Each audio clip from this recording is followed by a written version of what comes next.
Reading from Srila Prabhupada Lila Amrita, chapter entitled Preaching in America, Part 1. Srila Prabhupada. Yes, just like in your country there are so many cars, so that a poor man like me has a car always, not an inch move on leg. But because there are so many cars, naturally they must be used. Similarly, there are so many weapons now that must be used. That is the natural sequence. They must use it. Bahulashva.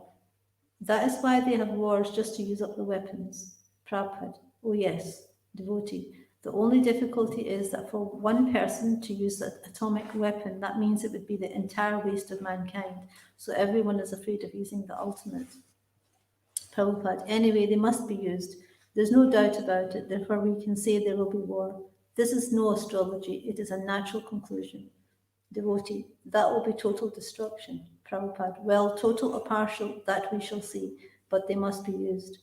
Devotee, under the threat of nuclear war, wouldn't Krishna consciousness be more easy to spread? Prabhupada, no, threat is always there, but they are such fools that they are not afraid of the threat. Threat is already there. Everyone will die. That is the problem. But who is caring for this? They are avoiding this. They cannot take any anti-measures. Yadubar. So it will take a war to bring them to their senses a bit. Prabhupada, no, war is already going on, but they are so senseless that they will not come to this. They are so rascal. Therefore, they are described as muta, all rascals. Tamal Krishna. It is very hard to preach to these fools, Prabhupada. Prabhupada, no, chant Hare Krishna, that will be sufficient. Srila Prabhupada had rarely been so conclusive about nuclear war. Earlier in the year, on a walk in Mayapur, he had discussed how there would be a World War III, and that talk had become a sensation throughout ISKCON. But before he had always offered the alternative. If the people of the world could take to Krishna consciousness, then the cumulative karma could be reversed. But now he said it was inevitable. Prabhupada ki jai.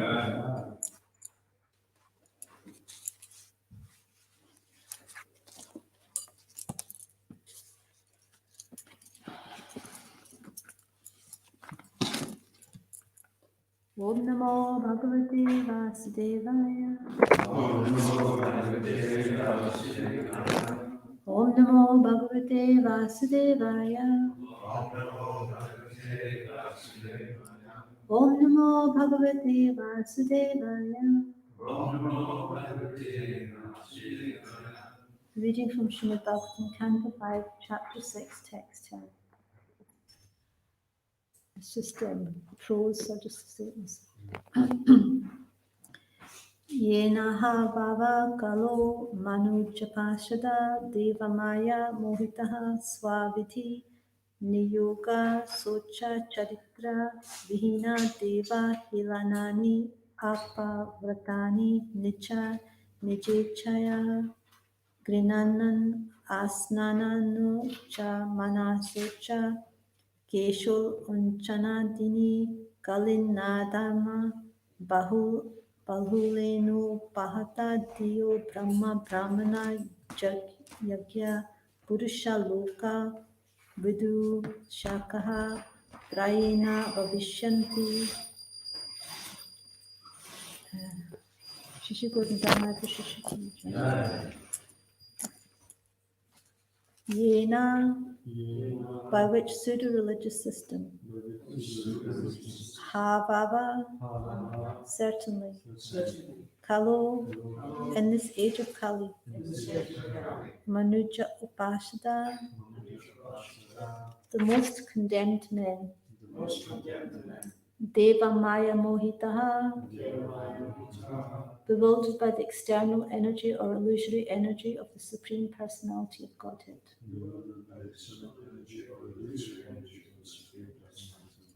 Swavidhi Niyoga Socha Charitra Vihina,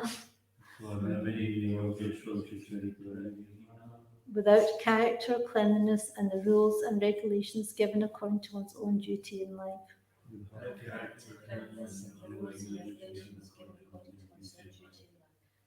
Deva Halanani, negligent of the Supreme Personality of Godhead. Apravatani, impious vows. Nija Nija Ichaya, by their own desires. Grihanana, accepting. Asnana Anachmana Asocha Kesha Ulanchana Adni,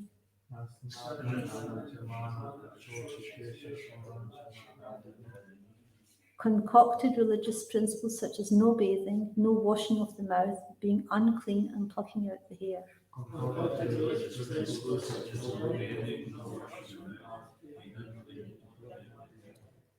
Kalina, by the age of Kali. Adharma Bahulena, with an abundance of irreligion.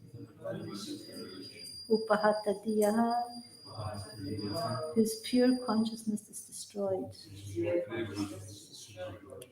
Brahma Brahmana Yagya Purusha Loka Vidushakaha.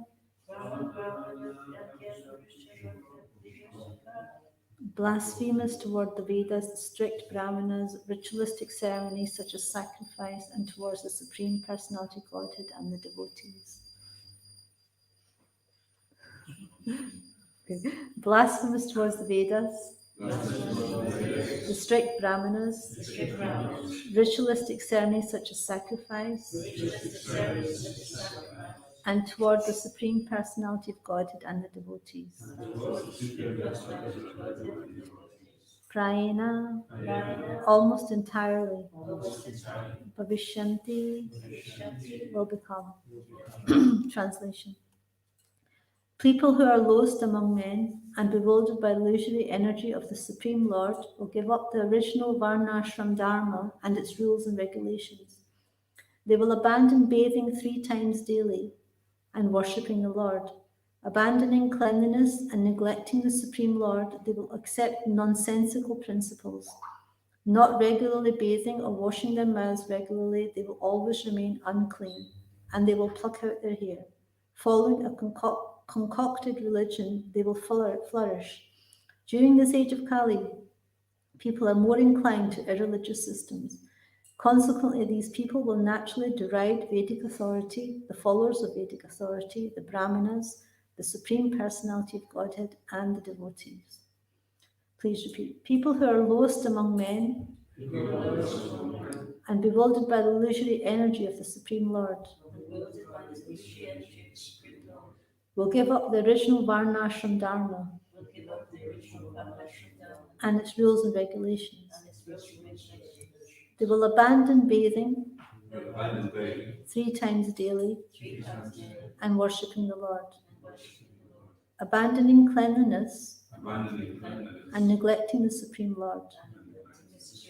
They will accept nonsensical principles. Not regularly bathing or washing their mouths regularly. They will always remain unclean. And they will pluck out their hair. Following a concocted religion, they will flourish. During this age of Kali, people are more inclined to irreligious systems. Consequently, these people will naturally deride Vedic authority, the followers of Vedic authority, the Brahmanas, the Supreme Personality of Godhead, and the devotees. Prabhupada Ki Jai. Presently, the hippies in the Western countries fit this description. They are irresponsible and unregulated. They do not bathe, and they deride standard Vedic knowledge. They can't concoct new lifestyles and religions. There are many hippie groups at the present moment, but they all originated from King Arhat, who imitated the activities of Lord Rishabhadev, who was situated on the Paramahamsa stage. King Arhat did not care for the fact that although Rishabhadev acted like a madman, his stool and urine were nonetheless aromatic, so much so that they nicely scented the countryside for miles around. The followers of King Arhat went under the name Jains, and they were later followed by many others, particularly by the hippies, who are more or less offshoots of Mayavad philosophy because they think themselves the Supreme Personality of Godhead. Such people do not respect the real followers of Vedic principles, the real Brahmanas, nor do they have respect for the Supreme Personality of Godhead, the Supreme Brahman. Due to the influence of this age of Kali, they are apt to concoct false religious systems. Om Jnanatamrindasya Jnana Shalakaya Chakshuranutana Tasmai Shri Gurave Namaha. Jai Shri Krishna Chaitanya Prabhu Nityananda Shri Advaita Gadadhar Shri Vasadi Gaura Bhakta Vrinda. Hare Krishna Krishna Krishna Hare Hare Hare Rama Rama Rama Hare Hare. So this verse seems to sum up the Kali Yuga religions of this day and age. It's all concocted and although not following any rules and regulations of varnashram, not having any cleanliness standards, not following any real Vedic authority. It's all just concocted. And it's interesting that it's basically the same kind of concoctedness through the ages, and it's just bottled in different ways, presented in different bottles, you know, as like Buddhism or Jainism or hippies or Mayavad, whatever it is. It's just the same kind of underlying theme that's deriding the Vedic authority, deriding the real religion. And Srila Prabhupada explained, and actually in the Bhagavatam, there's a canto where it explains that all these different concocted religions, it's like Chala Dharma, Vidharma, different types of sub-religious principles. But Srimad Bhagavatam is actually kicking all this out. It's in the very beginning. The Bhagavatam says, Projito Kaitavo Paramanin Vatsaram Satam. So it's actually kicking out Kaitava Dharma. This is cheating religion. And Srila Prabhupada, in one lecture, he was summing this up, and he said, it's not possible nowadays to imitate Rishivadev, just like the Jains, they imitate that. Whatever their imitation, not a single Jain up to now has become perfectly in the renounced order of life. So they say, it was imitated by one king in the South India, and he is the original propounder of the Jainism. But you cannot imitate Rishabhadev. That is not possible in this age. Better to follow the instruction of Chaitanya Mahaprabhu and Krishna, your life will become perfect. Because like Jainism, Buddhism, Jainism is very similar to Buddhism. Although Buddhism, they don't believe in God and they don't believe in a soul. Jainism, they also don't believe in God, but they believe there is a soul. But it's very similar. They're all to non-violence. They're very much into non-violence. I think the Jains, they wear these little masks over their mouths so they don't like take any living entities into their mouth, like insects or flies. But Prabhupada said it's not possible to be this non-violent, because you know there's living entities everywhere in the air and the water. You can't avoid it. So the best thing is to become Krishna conscious and free yourself from karma that way, because they're artificially trying to become free from karma. They don't want to get bad karma, so they don't want to breathe in living entities. They don't want to spit, you know, wherever you're walking about, you can step on living entities. You can't really avoid it. It's not really possible. So Prabhupada says it's not possible, therefore in every step we have to act in Krishna consciousness. So this King Arhat, you see that he sees the external symptoms of Lord Rishabhadev, and he becomes, you know, affected by that. He thinks, well, we should just follow the externals. So Lord Rishabhadev, because he was avadut, he didn't bathe so much, and we have the whole description of how Rishabhadev was as like an avadut, wasn't really following the varnashram rules and regulations of bathing and keeping clean. But we can see that if we just see the externals of Lord Rishabhadev, then we can end up with like the hippie scene, just following the externals without following the essence, because Lord Rishabhadev was a pure avadut. He was, you know, absorbed in God consciousness. So instead of following that, they're following the externals. So that's why we end up with all these concocted religious systems. And Prabhupada said, without varnashram, there cannot be human civilization, because the aim of human life is to understand God. So this varnashram is there to help us step by step to come to the point of God realization. And if we ignore that, this is all these different religions are ignoring varnashram, they're ignoring or they're deriding the Vedic authority. So this is another symptom of concocted religions is that they're very independent. They don't want to be dependent on the Vedic authority or the Brahmanas or the Supreme Lord. They want to be independent of all these systems that are in place. So that's why there's this Mayavad philosophy underlying all these religions, because they can do what they want because they're God. If they think that they're God, they can do whatever they want. So it's like an independence. They don't have to follow any rules and regulations. They don't have to follow any Vedic authority. So this is the underlying current of all these different religions. And if you scratch the surface of any of them, that's what you'll come up with. This is independence, the desire to do whatever they like. So now you have so many different forms of religion. You have like so many different weird and wonderful concocted so-called religious systems that have got nothing to do with anything to do with Vedic authority, anything to do with rules and regulations and following, and also to accept the Supreme Lord, because in one sense they're following so many rules and regulations in Jainism, but they're missing the whole point of it all. The essence is they don't even accept it as a Supreme Lord. I mean, that's the whole point of religion, is to love God, to actually worship Him and serve Him, but they're missing that whole point. So it seems like it looks kind of spiritual on the externals. They're becoming very non-violent. They don't want to harm living entities. They follow very like strict brahmacharya and so many different rules, but they are missing the main purpose of it all, and that is to worship, to come to the point of loving God. So these different religions are called Chala Dharma because they're not really following any real system of religion.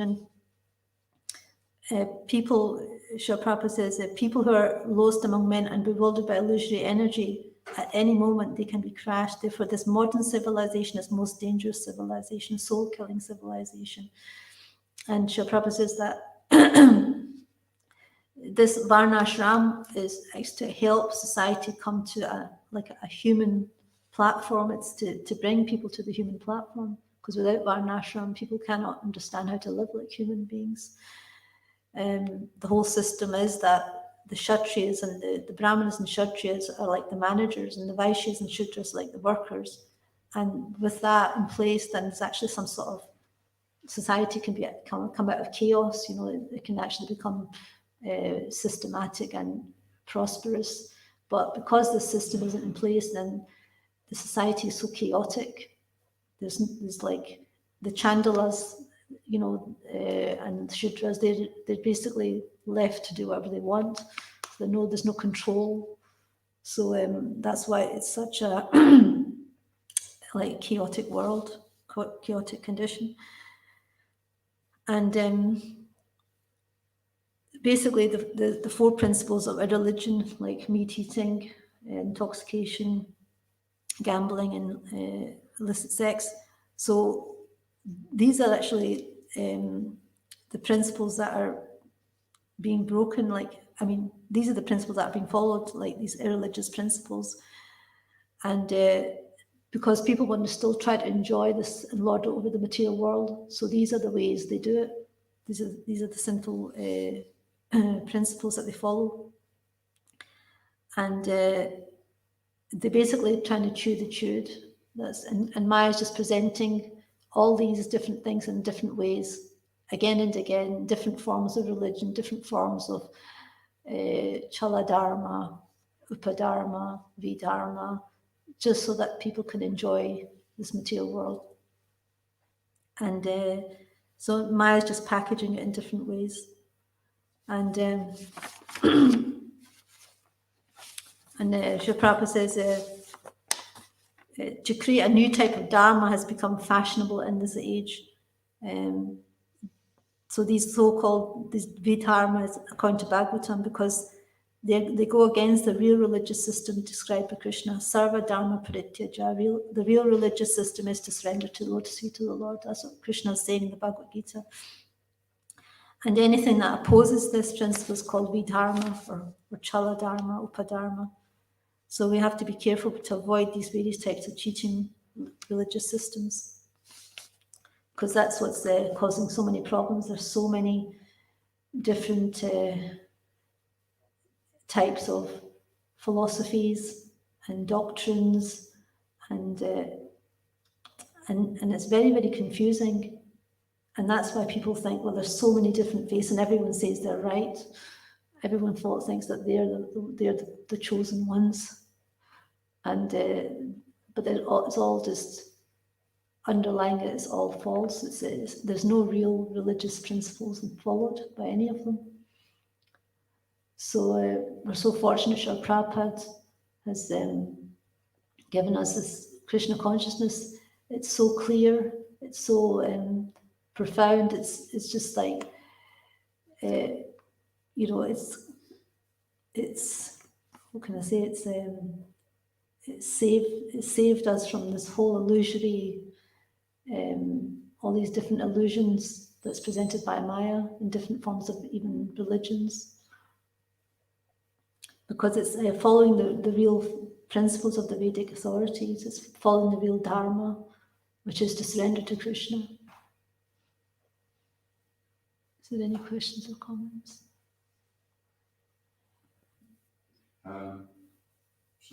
Somebody else that's following another religion may say, they all say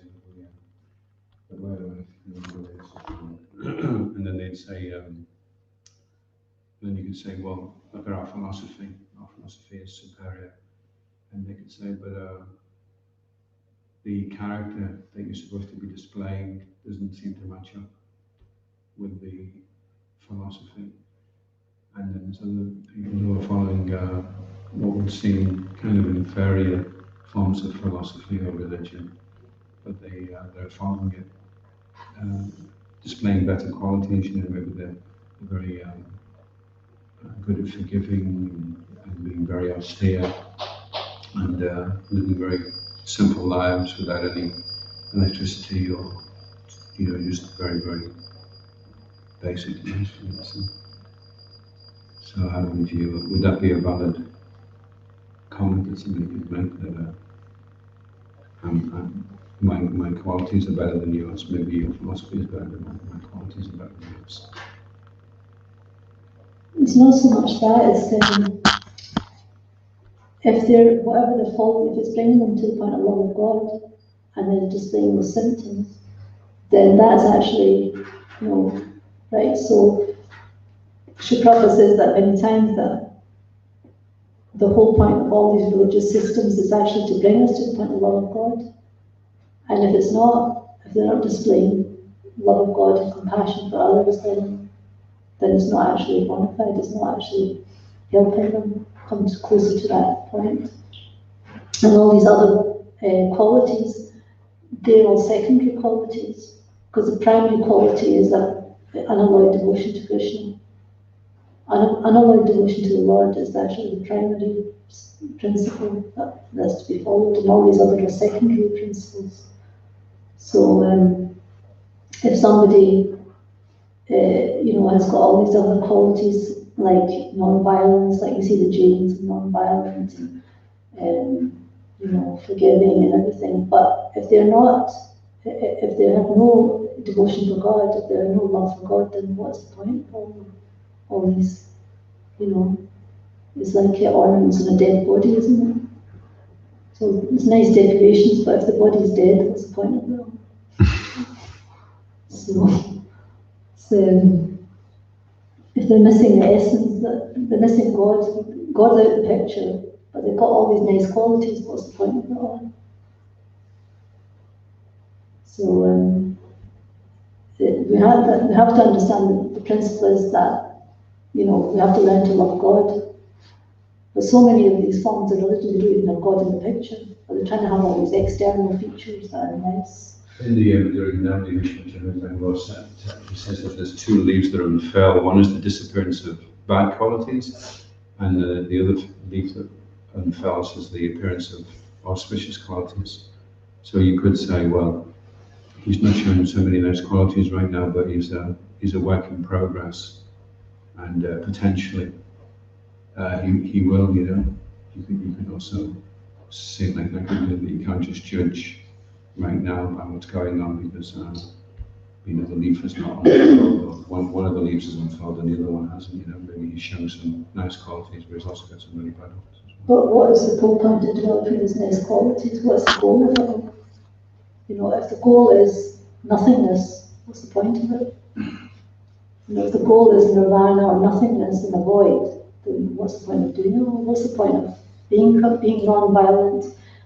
What's the point of all this, you know, all these austerities? What's the point of all? What is the end result? What's the end goal? It's interesting they take so many measures to try to minimize their karma, but how is it possible for them to actually ever be free from karma? Because you know, to live in their body, they have to accrue some karma. So I don't know how they can ever expect to ever get liberated.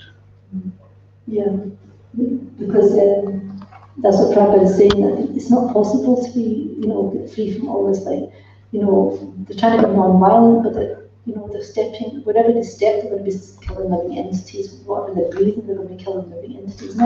It's not possible to artificially try to become free from this karmic cycle. You can only do it by performing devotional service, and you can become free from all karma, bad and good. So, Maybe the karma is blissfully COVID because we wear masks. but it's interesting that they're so much into non-violence, but they're actually committing violence to the soul because they're denying the relationship with God. So that's actually real violence. So although they're being non-violent, they're very violent and they're denying their own relationship with God, and they're preaching that there is no God. So that's violence.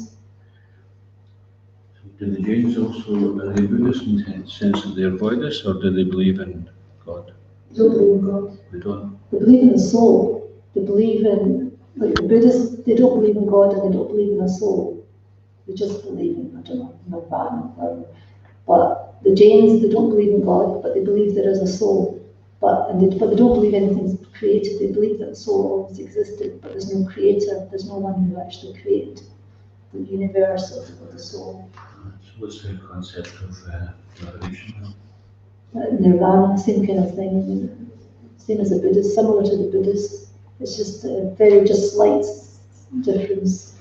They, like the Buddhists, they believe in Buddha, and the Jains believe in Mahavira, who was around the same time as Buddha, and he was also a prince, and the same kind of story that is to get free from this cycle of birth and death. But there's no relationship with God, so it's like Mayavad, it's like Buddhist Mayavad philosophy. There's no God in the picture. So it just doesn't seem to make any sense. All that austerity, all that non-violence, what's the point of it all? I believe some of the statues are mistaken to be Buddha at the time. It's very similar. Southeast Asian countries. Well, we have seen deity in that section. Yeah, so it's just, it's always, we're missing the essence really.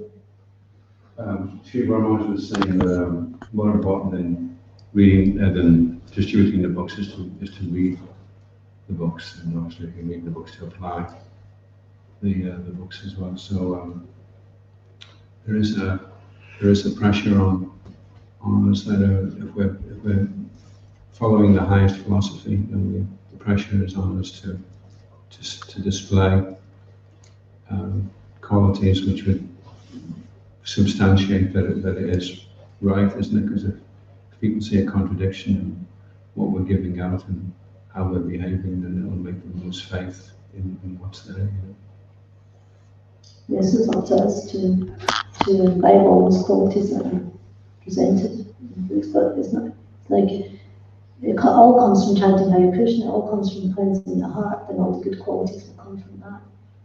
We can artificially try to, you know, do it, but the real thing is through the chanting, then it will come naturally.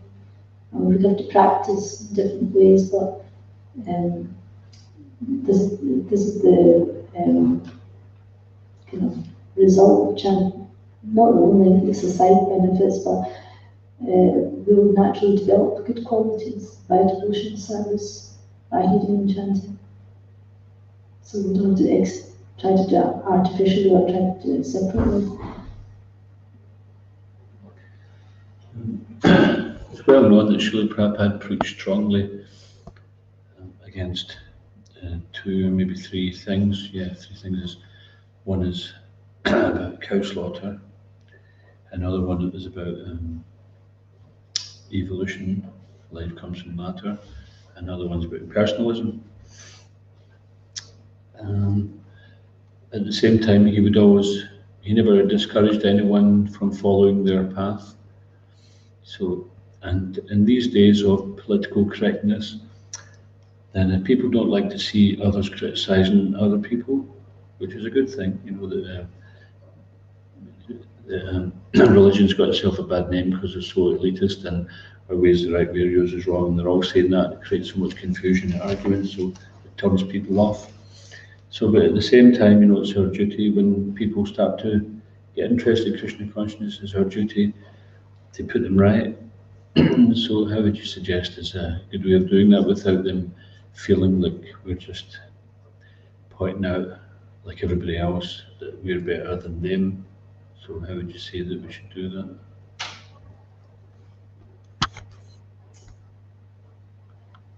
Do you have a light to your own question?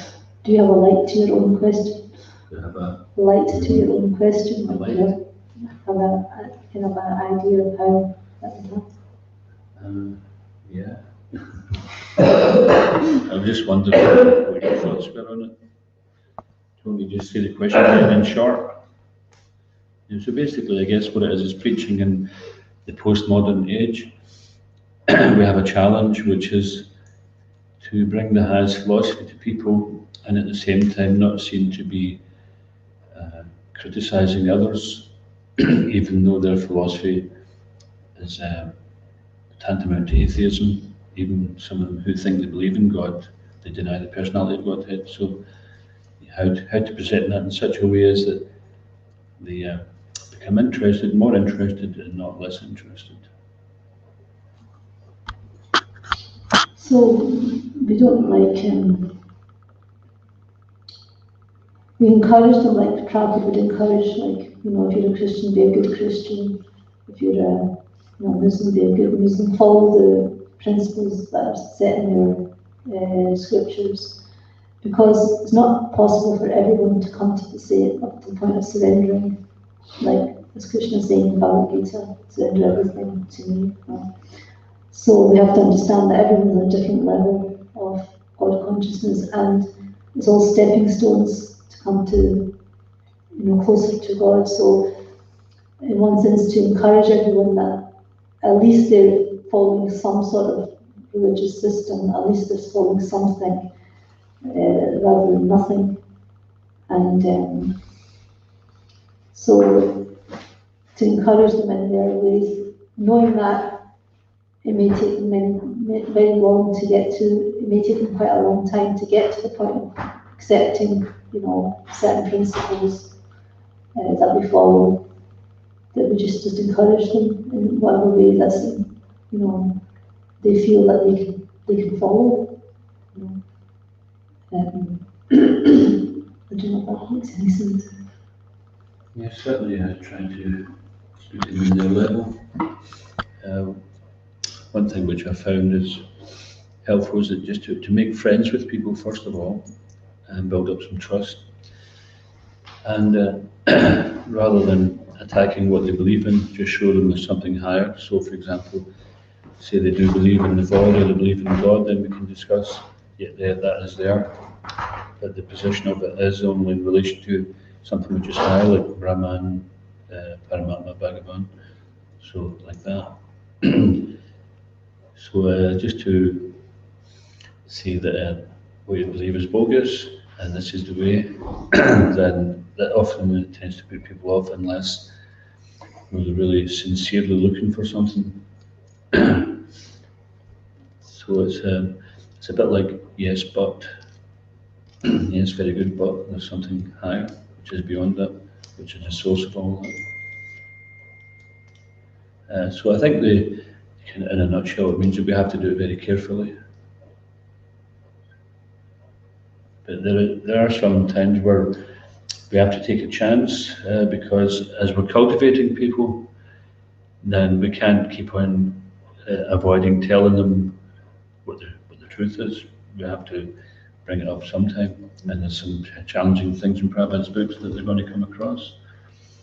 So we have to be aware of these challenges before they bring them up and have the answers ready. Yes, again, how to present philosophy in an encouraging way, make people feel that they're totally out of it. What was that last? So to make them not feel like they're, totally kind of disqualified.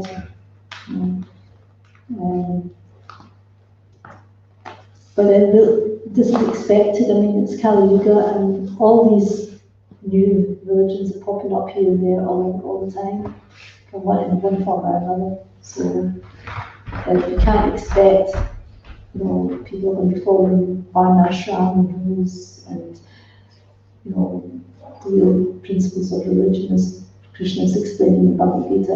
We can't expect that because Kali Yuga religions are not like that. So we have to kind of have compassion. This is actually the sorry state of Kali Yuga.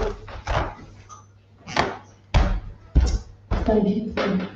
Sometimes the way also is rather than tell them to ask them a question, which will lead them to think, so you can bring the conclusion out as well. So you can say, have you ever thought about this? Okay, I think we have to finish. Thank you. Srimad Bhagavatam ki Jai. Jai. Srimad ki Jai. Bhagavad ki Jai. Jai. Jai.